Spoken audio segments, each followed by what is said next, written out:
라디오 독서실 한국인이 사랑하는 우리 문학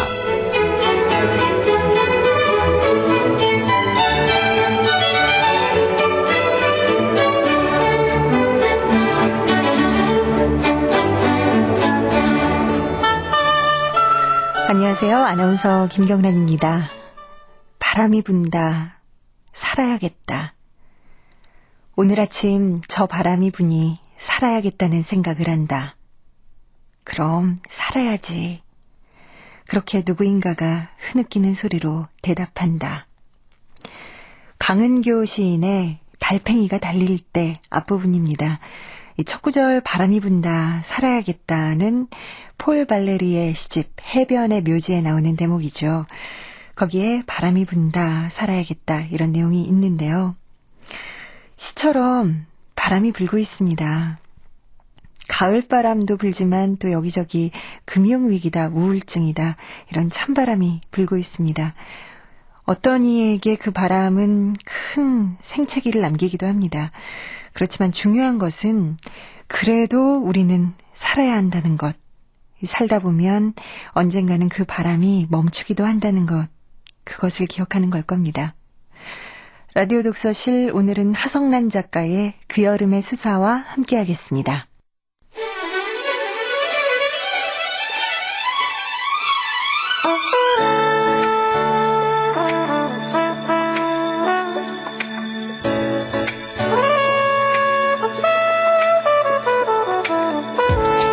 소리로 만나는 책 라디오 독서실. 한국인이 사랑하는 우리 문학을 김경란 아나운서와 함께 만나봅니다.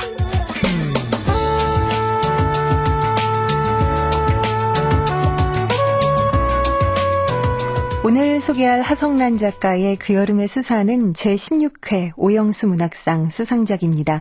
잠시 후에 하성란 작가 직접 모시고 이 작품에 얽힌 얘기 들어보도록 하고요. 하성란 작가는 1996년에 서울신문 신춘문예에 단편 풀이 당선되면서 작품 활동을 시작했습니다. 1999년에 단편 곰팡이꽃으로 제30회 동인문학상, 2000년에는 단편 기쁘다 구주 오셨네로 제33회 한국일보 문학상을 수상했고 소설집으로 루빈의 술잔, 옆집 여자, 눈물의 이중주, 푸른 수염의 첫 번째 아내, 또 장편 소설로 식사의 즐거움, 삿포로 여인숙, 내 영화의 주인공 등이 있습니다. 라디오 독서실 한국인이 사랑하는 우리 문학, 하성란 작가의 그 여름의 수사입니다.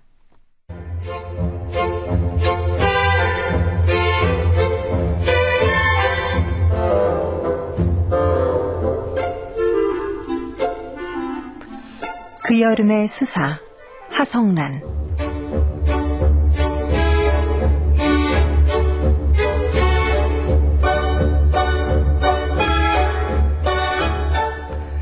그해 여름 음력 7월 12일에 할머니가 죽었다. 전보가 왔을 때 엄마는 여름 배추로 김치를 담그던 중이었다. 전보는 때를 골라 꼭 이럴 때 온다고 엄마는 붉은 양념이 묻은 두 손을 내밀었다.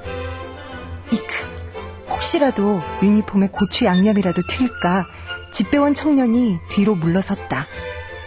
집배원은 엄마 몸을 훑으면서 손을 대신해 전보문을 끼울 만한 틈새를 찾았고 엄마는 어디 받아들 데가 없나 두 겨드랑이를 차례로 들썩거렸다가 다시 입을 조금 벌려보았다. 집배원이 엄마의 겨드랑이 쪽에 전보 쪽지를 내밀었지만 엄마는 턱을 치켜들며 입을 벌렸다. 에크, 이번에는 엄마가 겨드랑이를 벌렸지만 집배원은 엄마 입 쪽으로 손을 뻗었다. 이크, 마치 둘은 택견이라도 하는 듯 보였다. 굼실굼실, 능청능청. 사람의 몸속에는 저마다의 사명감이라는 것이 있듯 리듬감이라는 것이 있다고 했다. 훗날 누군가에게서 이 말을 들었을 때 나는 이 순간을 떠올렸다. 그때 내 리듬은 톡톡 토도톡 톡톡 토도톡 빠른 10박자였다. 연일 30도를 넘는 무더위가 기승을 부리던 양력 날짜는 잊었고 음력 날짜로만 기억되는 한여름 어느 날이었다.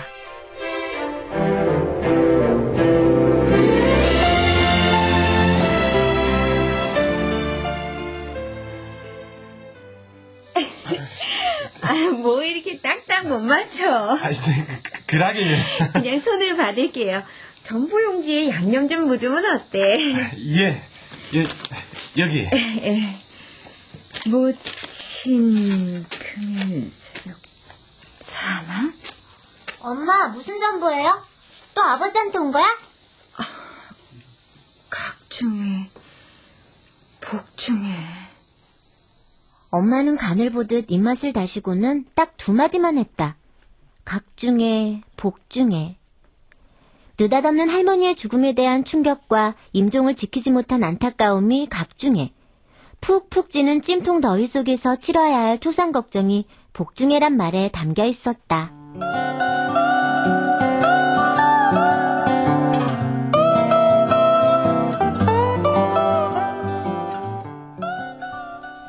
전화가 개통된 지 반년 가까이 지났지만 하루에 한 번도 전화벨이 울리지 않는 날이 허다했다. 그러니 육지의 끝에서 다시 배로 3시간 남짓 들어가야 하는 섬에서 전화란 여전히 귀하디 귀한 물건이었을 것이다. 바다의 공깃돌처럼 점점이 흩어진 섬들과 서울을 잇는 유일한 통신수단은 우편이었다. 다급한 소식은 전보로 오갔다. 누가 돌아가셨나 봐요. 빨리 가보셔야겠어요. 저는 가볼게요. 예, 살펴가요. 할머니 돌아가셨대? 그래, 할머니가 돌아가셨단다. 내가 이러고 있을 때가 아니지. 섬에 가려면 서둘러야 되겠다. 할머니 댁은 섬에 있어서 자주 못 봤는데 그래서 별다른 기억도 없어. 내 정신 좀 봐. 한나야! 왜요? 너 아버지한테 전보부터 쳐야 되겠다. 뭐라고 치는 거 아니? 좀 뭐해? 받아 적어야지. 알았어요. 부르세요. 할머니, 오늘 새벽 사망. 부산항에서 내일 10시에 만납시다. 하나, 둘, 셋. 10자 넘잖아. 전보 칠 때 10자 넘으면 기본 요금에다 돈 더 줘야 돼. 더 줘도 돼? 한두 번 해봐. 네가 알아서 줄여. 아버지가 있는 지방 도시에도 전화기가 보급되기 시작했지만 아버지는 무슨 연유에선지 전화를 놓지 않았다. 전화는 쌍방향 통신도구였다. 한마디로 우리 집 전화는 무용지물이었다. 나는 아버지와 할아버지의 관계가, 아버지와 엄마의 관계가 꼭 우리 집 전화 같다는 생각을 했다. 그래서 오랫동안 그 누구에게도 벨은 울리지 않았다.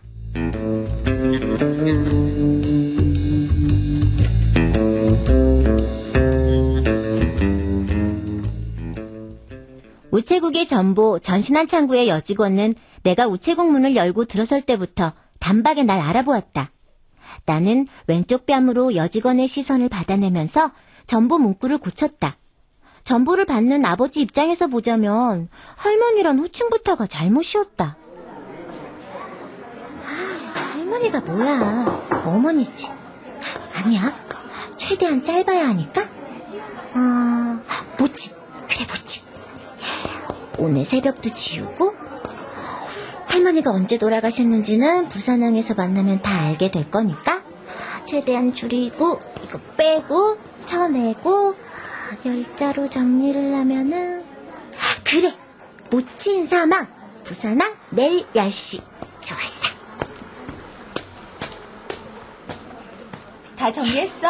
네. 넌 무슨 내용이든 10자를 줄이는데 천재더라. 우체국 여직원이 날 기억하는 건 다 그럴 만한 이유가 있어서였다. 11살짜리 계집애가 혼자 와서는 전보를 쳐달라고 했으니 은연중에 내 얼굴을 흘끔 보았을 것이다.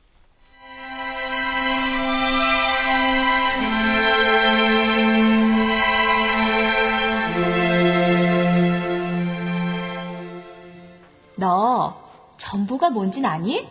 급하게 연락하는 거잖아요. 제대로 알고 있네. 어떤 내용 쓸 건데? 아이들 위도 급 상경하시오. 이건 아이들 위도 급 상경하시오. 묘란자네. 전보는 10자로 보내면 기본 요금이고 10자 넘으면 돈 더 내야 돼. 그냥 기본 요금으로 해주시면 안 돼요? 안 돼. 11잔은 돈 더 내야 한다니까? 기본 요금으로 해주세요. 네? 안 된다니까. 근데 아이들 다 위독하다면서 넌 대체 누구니? 마음 같아선 그 여직원 앞에서 고개를 쳐받고 딱 죽고 싶었다. 여직원은 무슨 사정인지 말 안 해도 다 알겠다는 듯 고개를 깊게 두어 번 끄덕이더니 선심 쓰듯 하시오를 바람으로 고쳐 열자를 맞춰주었다. 아이들이 위독하다는 정보에도 불구하고 아버지는 상경하지 않았다. 대신 네 아버지가 편지를 다 보냈네. 이는 때이르게 핀 벚꽃 이파리들이 마당 가득 분분히 날렸소. 참 미가 무슨 벚꽃은. 애들 아프다고 전보 보내놓고 왜들 저래? 애들하고 고생 많은 당신에게 이런 부탁하는 나를 용서하시오. 여유가 있으면 돈 좀 붙여주기 바라오. 돈을 붙여달라네. 돈 붙여달라는데도 엄마가 화를 안 내다니. 대체 저 편지가 뭐길래? 못난 날 용서하시오. 오늘따라 당신이 더 그립구려. 참.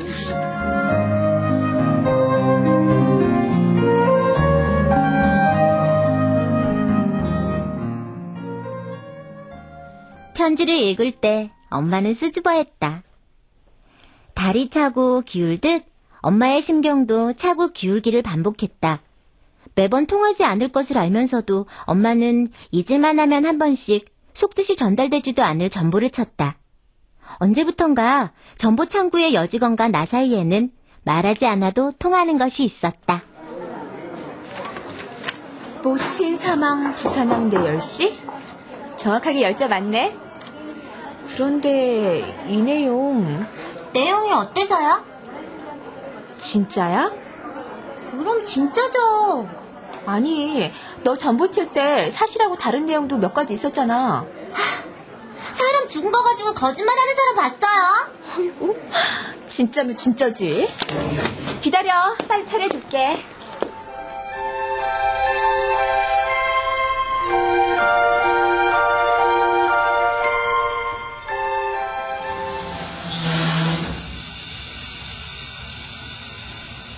종착역인 부산역에 내렸을 때는 정녕 오지 않을 것 같던 아침이 밝아 있었다. 자기 키만한 빗자루를 든 청소부가 잠에서 덜 깬 얼굴로 플랫폼에 쓰레기를 모으고 있었다. 무박이나 다름없는 밤기차에서의 하룻밤에 뒤통수가 납작 눌리거나 눈이 퉁퉁 부은 사람들이 와르르 출구로 몰렸다. 우리 가족은 서둘러 부산 여객선 터미널로 이동했다. 빨리 가자. 걷고 있잖아요. 엄마, 나 목말라. 동생들도 가만히 있는데. 동생 손 잘 잡고 빨리 따라와. 네 아버지 기다리신다니까. 더워 죽겠어. 10시까지 여객터미널에 가야 돼. 10시 되면 아직 멀었잖아. 기집애가 정말. 아버지 일찍 와서 기다리면 어떡해. 터미널 가서 맛있는 거 사줄게. 어?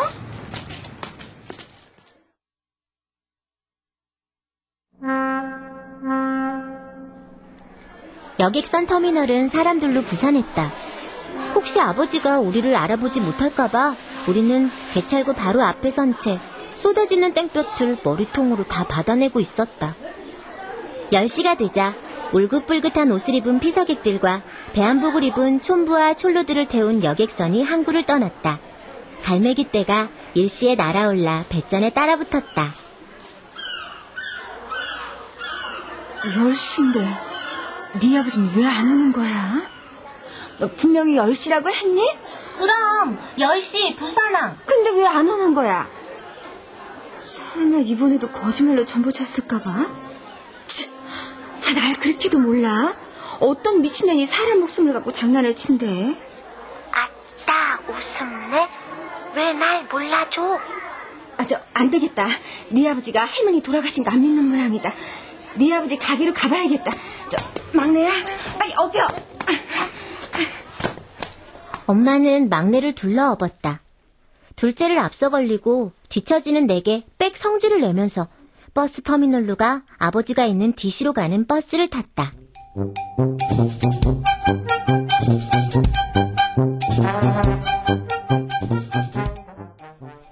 파리 의상실. 다른 곳보다 돌출된 쇼윈도 안에는 얼굴과 사지가 생략된 상반신 마네킹이 전라 상태로 놓여 있었다. 넓지 않은 전방은 이사간 그대로 치우지 않았는지 실패와 천조각들이 굴러다니고 있었다. 가게 안쪽 의자에 앉아있는 사람은 분명 아버지였다. 보지 못한 반년 사이 깡말라 두 눈이 움푹 꺼졌다. 파리 의상실 영업 안 합니다. 파리 의상실 영업은 그만. 영업도 안 하는데 뭐하러 앉아있는 거예요? 당신 웬일이야? 아버지 안녕하셨어요? 아유, 애들까지 다 데리고? 지금 제정신이야? 왜 지금 이 시간에 여기 있냐고. 네가 제정신? 이게 말이 돼? 그럼 정보원 내용이 진짜가? 아니, 어머니가 각종에 와? 당신 정말 왜 이래? 내가 무슨 잘못을 했어? 나 당신하고 결혼해서 애셋 난 죄밖에 없어. 근데 나한테 왜 이래? 애셋 낳은 죄. 난 잘못 없어. 그만해라. 일이 안 풀리가 그렇지. 아버지가 집만 팔면 나도 서울 올라가 새로운 일 시작할 수 있대. 멀쩡하게 하던 선생은 왜 그만두고. 그만. 지금 서둘러 봤자 배타기는 글렀고 내일 아침 일찍 첫 배로 들어가지. 당신 때문에 발인이 늦어지겠어. 무짜겠노. 할 수 없지 뭐.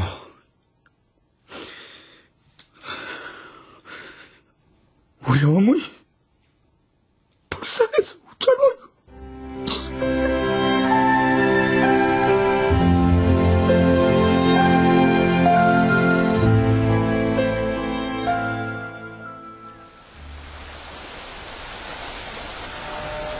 구두를 따라 크고 작은 배들이 묶여 있었다. 배들은 묶여서도 물결을 따라 흔들리고 있었다. 선착장에서는 상한 꼬막 무침 냄새가 났다. 4년 만에 귀향. 아버지는 4년 전 여름에 가족을 다 데리고 섬으로 들어왔다. 피서 핑계를 댔지만 사실은 할아버지를 구슬려 가산을 정리하려는 속셈이었다. 멀쩡하게 잘 사는 집을 와 팔락하노. 아버지, 서울에서 같이 살자니까요. 어머니는 좋다 그러셨어요. 그라모, 네 어매만 서울 가서 살락해라. 내는 서울 싫다. 죽을 때까지 여기서 살 기다. 아버지, 우리 집 잘만 팔면 서울에서 큰 사업 하나 할 수 있다니까요. 다 시려져가는 섬집 누가 산다고 자꾸 그랬어 너. 요즘은 전국이 일일 생활권이 돼갖고 교통만 편리해지면 서울에서도 비서객들이 몰려들 거라고요. 우리 섬은요 분명히 관광지가 된다니까요. 그래 똑똑해가 선생질 그만두고 사업하다 떨어먹었나? 그거야 자금이 부족해서 그랬죠. 내가 자금만 있었으면요. 정말 시끄럽다. 그런 소리 자꾸 하락하면 그냥 갚이라. 할아버지는 발끈했다. 내가 태어났을 무렵 처음이자 마지막으로 서울 행차를 했던 할머니는 아버지를 따라 서울로 가고 싶었다. 할머니가 내가 다 알아서 할 테니 넌 잠자코 있으라며 아버지에게 눈짓을 보내기도 하셨다. 결국 할아버지와 할머니의 싸움으로 번지고 말았다. 바락바락 대드는 할머니의 머리채를 할아버지는 그물 걷듯 휘어잡았다. 그물이 올라오듯 할머니의 몸이 할아버지의 손에 끌려 올라왔다. 그날 밤 배도 끊기고 통행금지마저 내린 그 시커먼 밤에 아버지는 우리를 데리고 할아버지 집을 나왔다.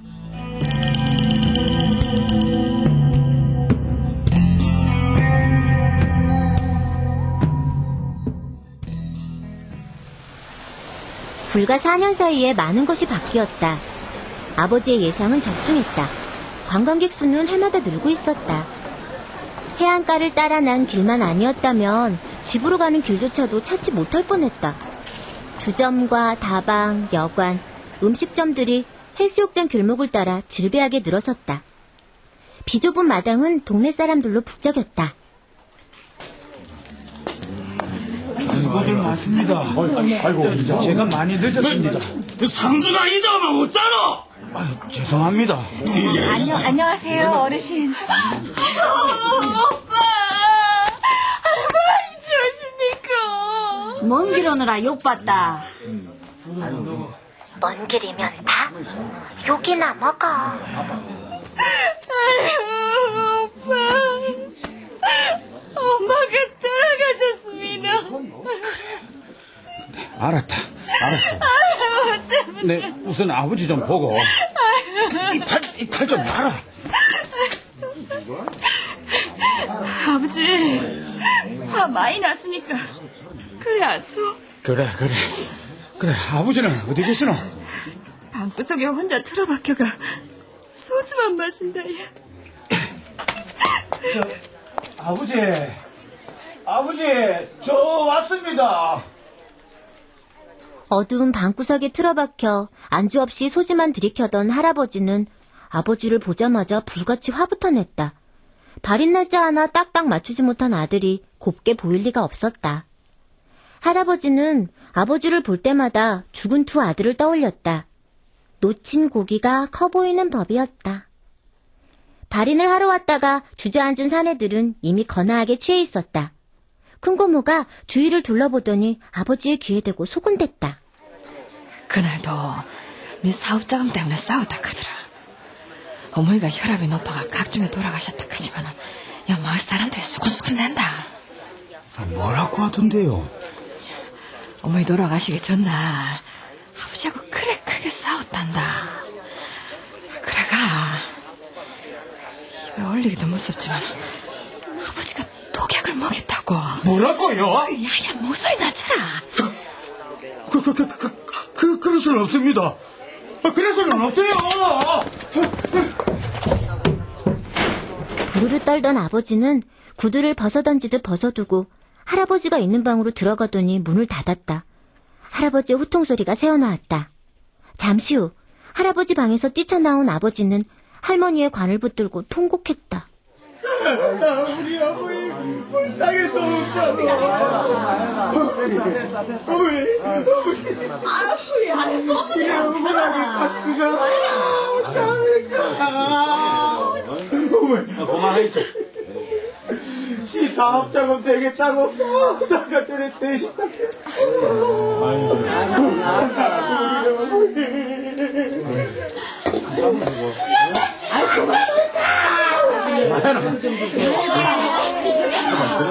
아유, 이 음식 다 상했겠네.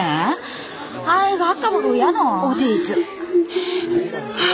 진짜 다 상했네. 예. 이 상석에 올릴 음식도 다시 해야 되고, 이 손님들 먹을 것도 다시 해야 돼요. 할 수 없죠 뭐. 음식 잘못 먹다가 식중독 걸리면 큰일이잖아요. 그래서 사람 죽을 때도 잘 적어야 된다. 안 하나? 그게 사람 마음대로 되는겨. 그래서 자손이 복이 있어야 된다는 말이 딴 말이 아니다. 병 안 하고 곱게 죽는 거는 자손 복이다. 아이고 더워라. 이 더운 날 음식할 생각하니까 벌써부터 덥다마. 그러게 할머니도 참 한여름에 죽어가 자식들 고생시키노. 제상의 음식들은 반나절도 넘기지 못해 쉰내를 풍기기 시작했다. 과일들도 골았다. 그럴 때마다 나물과 국을 갈아 올리고 고른 과일들도 새로 바꿔 얹었다. 상복으로 갈아입은 엄마와 아버지는 땀을 뻘뻘 흘리면서 문상객들을 맞았다. 엄마와 고모들은 사람들이 안 보인다 싶으면 어디서나 치마를 벌렁벌렁 들어 올렸다. 발인 날짜가 늦춰지면서 5일장을 치를 수밖에 없었다. 소주를 마시던 노인이 받아쳤다.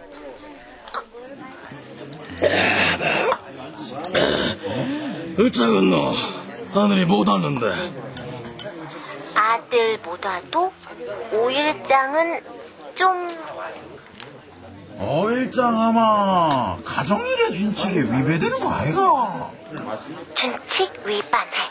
그것은 안 돼. 그래도 어째? 상주가 늦게 와가 이래 되었는데. 아이고. 야야, 불 좀 줄이라. 국 다 줄어 붙는다. 예, 알았어요. 불 좀 팍 줄여. 국물 다 쫄아. 술 좀 더 드릴까요? 아이고, 얘기. 그 상가집에 음식 떨어지면 못 쓴대. 너 가져와라. 탕에는 두부탕 안 모자라나? 예, 모자라요. 한나야! 네야. 너 가게 가서 두부하고 과자 좀 사와. 나는 종종 연폭국에 넣을 두부나 동생에게 먹일 과자를 사나르는 잔심부름을 하면서 시간을 보냈다. 피서객이 몰려들어 배는 두 편으로 증편되었다. 수많은 피서객들이 떠나가면 또 다른 피서객들이 몰려들어 깊은 밤까지 모래밭은 소란스러웠다. 각지에서 사람들이 모이다 보니 사건 사고도 많았다. 지서장과 순경 둘뿐인 지서도 바빠졌다. 아버지도 한잔 하실랍니까? 그래, 따라봐라. 이제 어떡하실랍니까? 어머니도 안 계시니 조석도 걱정이고.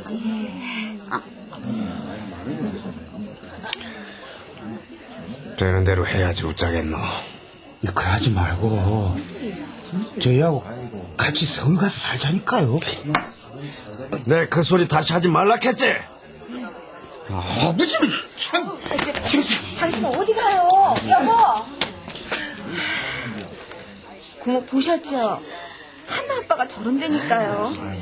사람 말을 콧등으로도 안 들어요. 아유, 저기요. 저 형욱이 있습니까? 너희는 파출소 정승경 아이가? 이거 상가집에 웬일이가? 거기에 신고가 들어와서.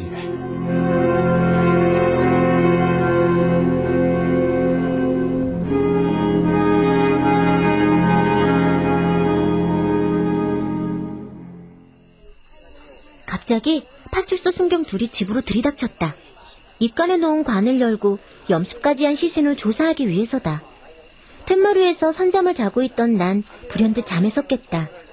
병풍은 걷어졌고 마루에서 끌어간 전구가 마당을 밝히고 있었다. 네가 이렇게까지 해야잖아. 이래까지 하는 대마음도 좀 하나 더. 친구가 들어온 이상에는 우리도 뵐 수 없다 이가. 그래, 잘 됐다. 조사해라. 조사해서 낱낱이 밝힐 거라. 아이고. 저 어르신이야. 죄송합니다. 하여튼 별일이다. 조사할 거면 빨랑 해버려. 야야.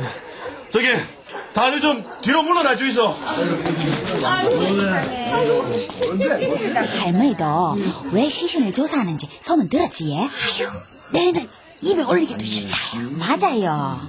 원래 할아버지 할머니만 자주 싸웠다 아닙니까? 자주 싸웠지. 이 집 아들 사업자금 내주는 것 때문에도 여러 번 싸웠고. 그런데 그날은 좀 심하게 싸웠다면서요.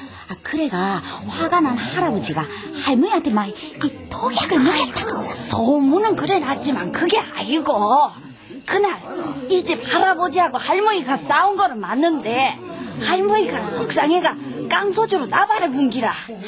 다음날 할아버지가 보니까 할머니는 이미 죽어 믿고. 야, 근데 소문이 막 독살을 했다 걔가. 남의 일이라고 그래 함부로 짓거리면 안 되는데 사람들이 원래 남의 말하기 좋아한다. 니는 그러지 마라. 예. 경찰이 할머니가 누워있던 관을 열었다. 한여름 무더위에 나흘이나 누워있었을 할머니 얼굴이 물크러진 수박 같을까봐 걱정이 되었다. 연포를 풀자 도드라진 광대뼈가 드러났다. 마지막으로 할머니 얼굴을 잘 봐두려 했는데 뒤에 서 있던 고모가 내 눈을 가렸다. 애들은 보면 안 돼.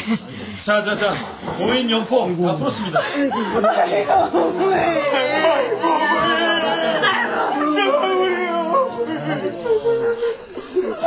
고모들이 오열했고 아버지가 어무이 하면서 마당을 뒹굴었다.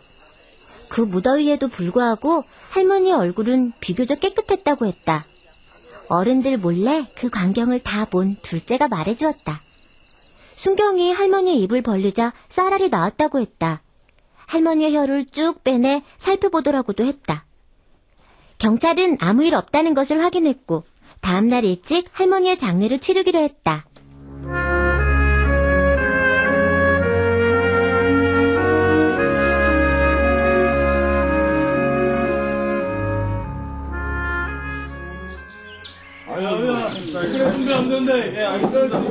아침부터 집안은 연포국 냄새가 진동했다.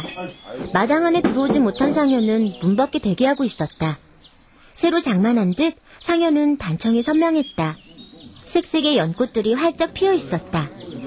상여꾼들이 서둘러 연포국에 밥을 말아먹었다.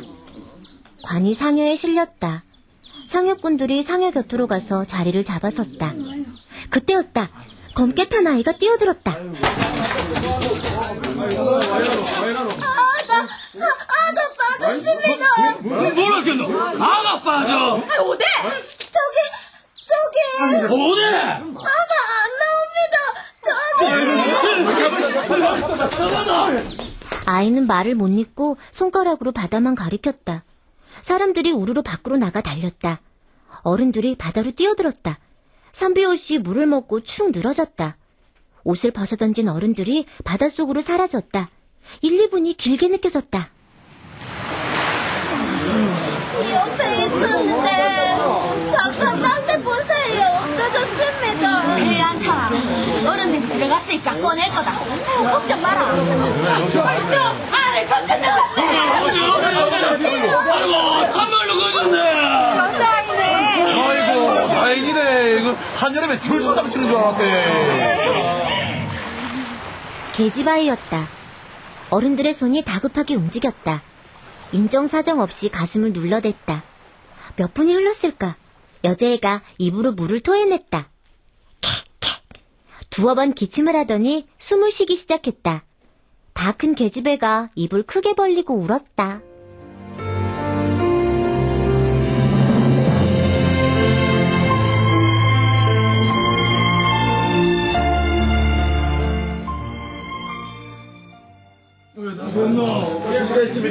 아유, 줄초상 칠 뻔했는데 참말로 다행이다. 우리 어머니가 사람 하나 살렸는가 봐요. 맞다. 빨리 가자. 고일에 빨리 좀 가자 한다. 그래 자식끼리 뭔데 왜 이리 출발하기가 힘들어.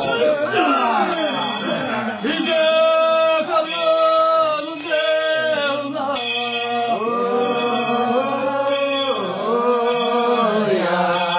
오늘 날이다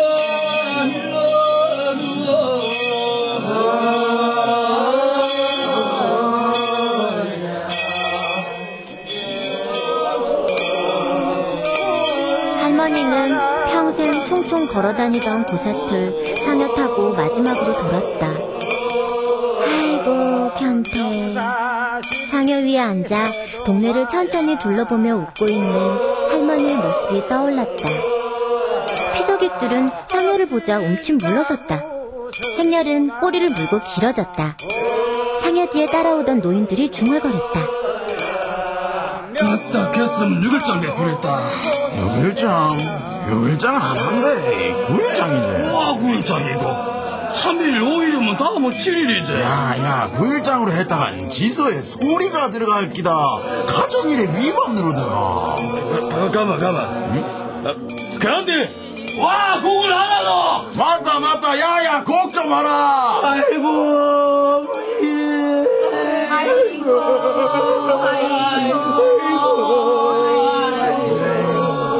해안으로 상여가 들어갔다. 아버지가 아이고 했다. 고모와 엄마가 따라했다. 곡을 하던 엄마가 깨진 병 조각이라도 밟은 듯. 이게 뭐야? 또 먹고 제발 좀 가자. 김치는 어떻게 됐을까? 섬에 오기 전에 담가놓고 입에도 대지 못했는데 지금은 초국이 됐겠네. 엄마 왜 웃어? 아니 이젠 좀 살만한가 싶어서. 뭐라고? 넌 말해줘도 몰라. 해안선 끝으로 흰옷 입은 사람들이 점점이 멀어졌다. 할아버지는 그 이듬해 집을 팔고 서울로 왔다. 서울로 와서는 뒷방 노인네가 되었다. 할아버지의 그 집은 관광상품점이 되었다가 여관이 되었다가 러브호텔로 바뀌었다. 그 뒤로도 몇 번 난 아버지에게 전보를 쳤다. 어느 날 엄마가 말한 내용을 찢어버리고 다음과 같이 써서 보냈다. 전보 다 썼어? 네. 이렇게 보내주세요. 당신이 너무 보고 싶어요? 네, 당신이 너무 보고 싶어요. 라고 써서 보내주세요. 알았어. 잠깐만 기다려. 마치 그 말을 기다리느라 수년을 떠돈 사람처럼 아버지가 돌아왔다. 사명감과 함께 내 속의 10박자 리듬감도 다른 박자로 옮겨 탔다. 상급생이 되면서 배운 수사법에 빠져든 탓도 있었다. 내 속의 문장은 만연체로 화려한 수식어를 달고 길고 또 길어졌다. 그해 여름, 그렇게 할머니는 마지막 길을 떠났다. 총총총, 총총총, 이만 총총.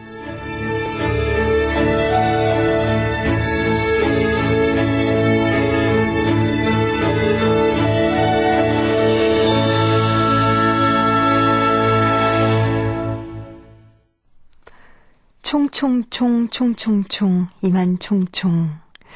할머니의 마지막 길을 열자로 표현하면 총총총 총총총 이만 총총 이렇게 되는데요. 라디오 독서실 그 여름의 수사는 이렇게 끝이 납니다. 이 작품의 저자시죠. 하성란 작가 모셨습니다. 안녕하세요. 네, 안녕하세요. 네, 이렇게 직접 뵈서 반갑습니다. 네. 늦었지만 오영수 문학상 수상하신 거 축하드려요. 네, 고맙습니다. 지난 6월쯤에 수상을 하신 거라고요. 네, 상을 받고 나면 언제 받았는지 금방 잊어버리게 되는데요. 한 6월쯤이 아니었나 싶은데요. 그러니까 지금 말씀하셨듯이 대한민국의 대표적인 문학상은 또 다 받으셨어요. 무슨 비결이 있으신가요? 네, 그렇게 말씀하시면 좀 받을 상들이 아직 많이 남아있긴 한데요. 당근과 채찍이 아닌가 싶어요. 제가 좀 게을러졌다 하면 이렇게 운이 좋게도 상을 받아서 그 힘으로 다시 글을 쓰게 되는 것 같아요. 아, 네. 그러시군요. 그래요. 오늘 이제 그 여름의 수사를 라디오 독서실을 통해서 만나봤는데요. 오늘 소개한 이 작품은 언제 어떤 계기로 쓰게 되셨는지 궁금해요. 아마 작년 여름일 텐데요. 그때 이제 그 무렵 제가 낳은 그 꼬물꼬물한 아이를 데리고 이제 출산한 지 얼마 되지 않아서 이제 글을 잡기 시작했는데 아마 그 무렵 아기를 낳은 것도 있겠지만 인생이란 무엇일까라는 아주 근원적인 질문에 대해서 다시 생각해 보게 되었어요. 그래서 곧 삶과 죽음이라는 것이 동떨어져 있는 게 아니라 그것이 어떤 부대찌개나 펄펄 끓는 잡탕처럼 한데 뒤섞여 있는 게 바로 우리의 삶이 아닐까라는 생각을 하면서 글을 쓰게 되었습니다. 네. 자, 이 작품은 뭐 마지막에 총총총, 총총총, 이만 총총 이렇게 마지막에도 10글자로 끝이 납니다만 모든 상황을 10자로 압축을 하는 그런 시도들이 계속 등장을 해요. 전보 때문에 시작은 했지만 이 소녀는 계속 상황을 보면서 10자로 축약을 하거든요. 그 10자로 축약한다는 것, 이걸 어떻게 봐야 할까요? 네. 저희 개인적인 경험이 녹아 있는데요. 저 같은 경우에는 내자인 그 한때 표를 짓는 것에 몰두한 적이 있었어요. 근데 그 16자에 담아내기에 이 세상의 어떤 것들은 너무 많거나 너무 또 글자가 적거나 해서 딱 맞아지지가 않았어요. 네. 그럼에도 불구하고 이 소녀는 계속 그걸 10자 전부문에 담아냄으로써 어떤 설명할 수 없는 삶이랄까요? 예, 그런 모순된 어떤 삶의 한 모습을 자꾸 그려내려고 하고 있는 어떤 모험심이랄까 이런 것들을 이 소녀를 통해서 이야기하고 싶었습니다. 그러시군요. 그 요즘에 우리가 이렇게 너무 말이 난무하는 시대. 무엇이든 막 굉장히 시끄럽고 무엇이든 뭔가가 다 막 절제되지 않고 넘쳐나는 시대에 어떻게 보면 10자로 축약한다라는 것 자체가 조금은 새롭고 그리고 뭔가 이렇게 좀 나 자신도 정돈되는 느낌이랄까요? 어찌고 따지고 보면 정말 10글자 안에 웬만한 게 다 들어가고 그렇게 생각해 보면 우리가 너무 넘쳐나는 세상 속에서 조금씩 줄이면서 살아가는 것도 어떨 때는 필요한 게 아닌가라는 생각도 들었습니다. 소설을 읽으면서요. 이 작품 속에는 해안가 마을에서 한여름에 펼쳐지는 우리의 전통 장례식이 등장을 하는데 한여름의 장례식 그리고 그 해안가 그런 전통 장례식을 그린 이유가 있으실 것 같은데 어떤 이유셨어요? 병원에서의 장례식이라는 것은 묘사할 부분이 많지 않죠. 예. 그런데 이제 우리의 어떤 일생을 계절로 좀 나타내자 하면 여름이라는 것은 아주 청년층의 죽음과는 아주 먼 그런 무성한 잎과 푸르른 잎들이 있는 그런 아주 삶의 한복판이라고 할 수 있겠는데요. 그 와중에서 할머니가 돌아가셨고 할머니의 관이 놓여있는 작은 집안에서 살아있는 사람들이 자신이 살아있음을 더 내세우기 위해서 계속 싸우고 또 오해가 빚어지고 하는 장면들을 통해서 그런데 할머니는 이제 죽어 있으면서 간간히 추억 속에 등장하죠. 그래서 할머니는 죽어 있지만 그 산 사람들과의 그 조화롭게 그 안에서 할머니 죽지 않았다는 그런 것들도 한번 이야기해보고 싶었어요.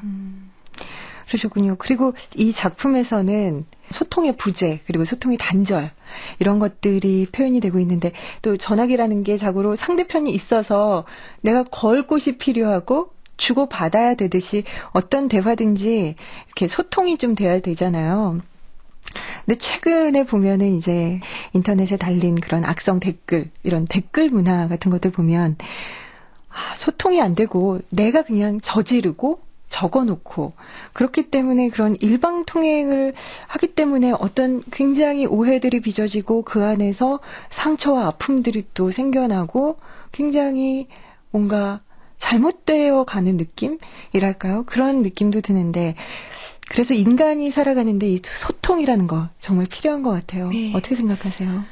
첫 작품 시부터 제가 쓰고자 했던 것이 소통되지 않는 어떤 사회 인간들의 모습을 쓰고 싶었었는데요. 네. 저 같은 경우만 하더라도 제 친구와 나눈 얘기지만 어떤 사건이 보도될 때 그 댓글들까지 읽지 않으면 사건이 아우러지지 않는 그런 느낌이 들어요. 사실 댓글들이 굉장히 험한 말들이 많지만 굉장히 또 촌철살인적인 그런 얘기들을 써놓는 분들이 많은데요. 외국의 한 수업 방식이긴 하지만 대화라는 것이 있잖아요. 그래서 어느 정도의 수업이 끝나고 나면 스승과 제자가 앉아서 묻고 대답하고 하는 과정을 통해서 뭔가 정답과 해답과 가까워지듯이 이 소통이라는 것은 대화니까 일방적인기보다는 쌍방향적인 대화야말로 뭔가 성숙한 인간이 지향해야 될 것이 아닌가. 그렇지만 그렇게 되지 못하는 어떤 현실사회의 비극 이런 것들이 바로 우리 작가들이 주의 깊게 보는 면이 아닌가 생각해요.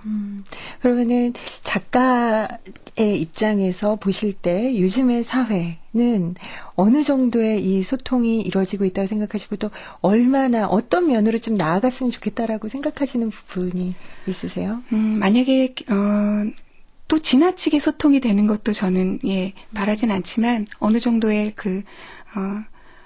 벽에 자꾸 가닿는 것, 소통되지 않아서 상대편의 벽에 부딪혀서 되돌아오는 과정. 그래서 자기 자신에게 질문을 되돌릴 수 있는 것. 그런 것도 저는 또 다른 방편이라고 생각을 하긴 하는데요. 그래서 뭐 인터넷 실명제를 할 것인가 말 것인가에 대해서도 분분하잖아요. 네. 예. 그런 부분에 대해서도 뭐 나중에 따로 얘기할 자리가 있겠지만, 이것도 저것도 정답은 아닌 것 같아요. 그래서 여러 가지 해결 방안이, 없는 듯이 보이는 이 사회 속에서 우리가 돌출구를 찾을 수 있을 것인가 라는 것으로 지금은 고민해야 될 때인 것 같다는 생각이 들어요. 그래요. 좀 정말 치열하게 진지하게 고민을 해봐야 될 부분, 특히나 요즘 이런 상황 속에서는 꼭 고민을 해야 될 부분이 아닐까 싶습니다. 작가님 요즘에 어떤 것에 가장 관심이 있으세요? 예전에 글을 썼던 저와 또 지금 글을 쓰는 저 자신 사이에 제가 이제 한 계단을 올라왔다는 생각이 들어서요. 예전에는 아주 지역적이고 편협적인 곳에 서 있었다면 지금 뭐 제가 중국이나 커다란 대륙에 사는 사람은 아니지만 이제야말로 대륙적인 사고를 하게 됐다라는 무얼 믿고 이렇게 자만하고 있는 건지 모르겠지만, 그런 생각이 들어서요. 요즘은, 장편 연재를 하고 있는데요. 제목은 A고요. 예전에 호돈의 주홍글씨 A, 간통을 한 여자의 가슴에 낙인처럼 찍혔던 A가 요즘 현대사회에 있어서는 무게중심 사회인 아마존에서 A로 변하는 그런 소설을 쓰고 있습니다. 함께 해주셔서 진심으로 감사드리고요. 다음에 그 작품이 나오면 다시 한번 모셨으면 좋겠습니다. 네, 고맙습니다. 네, 오늘 함께 해주셔서 고맙습니다. 네. 그 여름의 수사 하성란 작가와 함께했습니다. 소통, 통한다는 것. 그래요. 뭐든지 막혀있으면 썩기 마련입니다. 물도 막혀있으면 썩어버리고요. 생각도 마찬가지입니다. 사람과 사람 사이에 그 대화도 막혀버리면 그 관계가 단절되고 말죠. 그래서 사람의 관계를 이어가는 데는 소통이, 대화가 정말 중요한 것 같습니다. 라디오 독서실 다음 시간에는 동화 한 편 소개해드릴게요. 정체봉의 오세암 보내드리겠습니다. 지금까지 하성란의 그 여름의 수사편, 음악 엄은영, 효과 안익수, 노동걸, 김기평, 기술 이흥규, 극본 서현이, 제작 박기환, 진행의 김경란이었습니다.